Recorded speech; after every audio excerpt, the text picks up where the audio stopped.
Joab, son of Zeruiah, knew that the king's heart longed for Absalom. So Joab sent someone to Tekoa and had a wise woman brought from there. He said to her, "Pretend you are in mourning. Dress in mourning clothes and don't use any cosmetic lotions. Act like a woman who has spent many days grieving for the dead. Then go to the king and speak these words to him." And Joab put the words in her mouth. When the woman from Tekoa went to the king, she fell with her face to the ground to pay him honor. And she said, "Help me, your majesty." The king asked her. "What is troubling you?" She said, "I am a widow. My husband is dead. I, your servant, had 2 sons.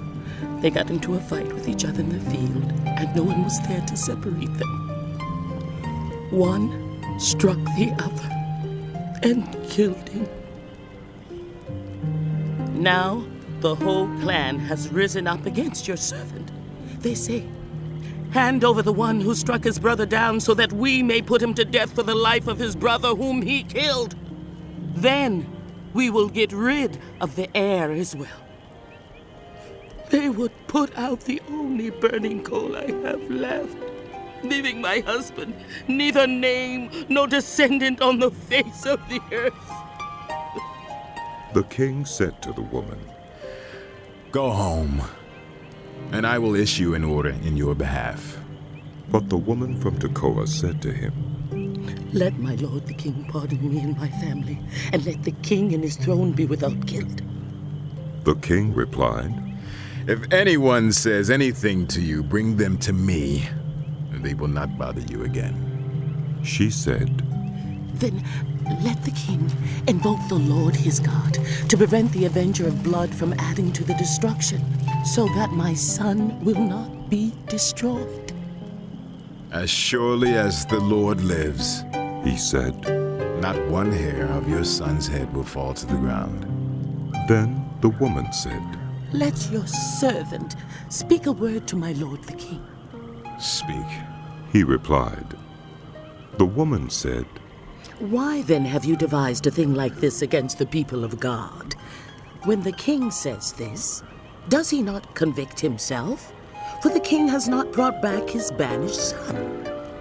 Like water spilt on the ground which cannot be recovered, so we must die. But that is not what God desires. Rather, he devises ways so that a banished person does not remain banished from him. And now I have come to say this to my lord the king, because the people have made me afraid. Your servant thought, 'I will speak to the king.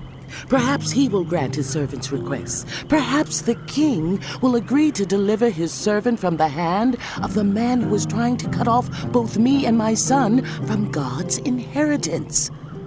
And now your servant says, 'May the word of my lord the king secure my inheritance, for my lord the king is like an angel of God in discerning good and evil. May the Lord your God be with you.'" Then the king said to the woman, "Don't keep from me the answer to what I am going to ask you." "Let my lord the king speak." The woman said. The king asked, "Isn't the hand of Joab with you in all this?" The woman answered, "As surely as you live, my lord the king, no one can turn to the right or to the left from anything my lord the king says. Yes, it was your servant Joab who instructed me to do this, and who put all these words into the mouth of your servant.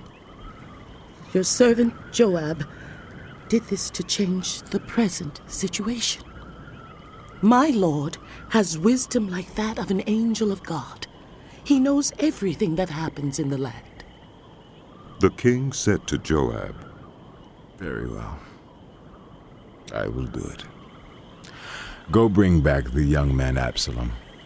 Joab fell with his face to the ground to pay him honor, and he blessed the king. Joab said, "Today your servant knows that he has found favor in your eyes, my lord the king, because the king has granted his servant's request." Then Joab went to Jeshurun and brought Absalom back to Jerusalem. But the king said, He must go to his own house. He must not see my face. So Absalom went to his own house and did not see the face of the king. In all Israel there was not a man so highly praised for his handsome appearance as Absalom. From the top of his head to the sole of his foot there was no blemish in him. Whenever he cut the hair of his head, he used to cut his hair once a year because it became too heavy for him. He would weigh it, and its weight was 200 shekels by the royal standard. 3 sons and a daughter were born to Absalom. His daughter's name was Tamar, and she became a beautiful woman. Absalom lived 2 years in Jerusalem without seeing the king's face. Then Absalom sent for Joab in order to send him to the king, but Joab refused to come to him. So he sent a second time, but he refused to come. Then he said to his servants, Look, Joab's field is next to mine, and he has barley there. Go and set it on fire. So Absalom's servants set the field on fire. Then Joab did go to Absalom's house, and he said to him, Why have your servants set my field on fire? Absalom said to Joab, Look, I sent word to you and said, Come here so I can send you to the king to ask, Why have I come from Geshur?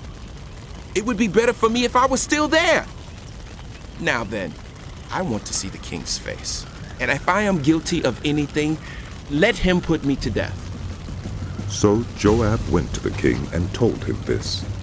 Then the king summoned Absalom, and he came in and bowed down with his face to the ground before the king. And the king kissed Absalom.